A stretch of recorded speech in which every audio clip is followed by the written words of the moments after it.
So let's get over to Steve Leisman to give us this breaking news from the Federal Reserve. Fed Chair Jay Powell is out with some comments on the economy. This happened just moments ago, and our Steve Leisman joins us right now with more. Steve. Becky, thank you. Fed Chair Jay Powell, in testimony before Congress today, will maintain his views on the economy, policy, and tariffs in his press conference last week, saying the Fed is well positioned to learn more about the course of the economy before adjusting policy. The Fed, he says, needs to prevent a one-time price increase from tariffs from becoming ongoing inflation, very much using the language he used in his introductory remarks before the press conference on Wednesday. Tariff effects, he opines, could be short-lived, or they could create more persistent inflation. Tariff increases this year will likely push up prices and weigh on economic activity. They're driving near-term inflation expectations higher. Long-term expectations remain consistent with the Fed's 2% inflation goal. The Fed's obligation, keeping long-term inflation expectations well anchored. Inflation has come down a great deal, he says, but they're still somewhat above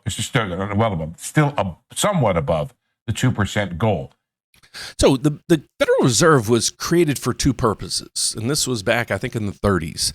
It was for price stability, aka inflation, and also to keep employment at maximum employment. So they have a balancing act to do. So they're trying to say, okay, we don't really want to do anything with rates right now because we can't ignite more inflation in the economy. But also, if we keep rates higher for longer, is it going to stagnate? And then you're going to see manufacturing drop and employment drop and everything else like that. That's why yesterday when we got the manufacturing indexes, it came in kind of right at point. The markets rallied on that. I didn't bring that up yesterday to you guys. So just there's a lot of nuances in this data that you really have to pay attention to, because all of it, and the reason why it's on here, is it's affecting these things over here, and that's what I want you guys to realize. So let's get back over to his comments and see what he has to say for the rest of this.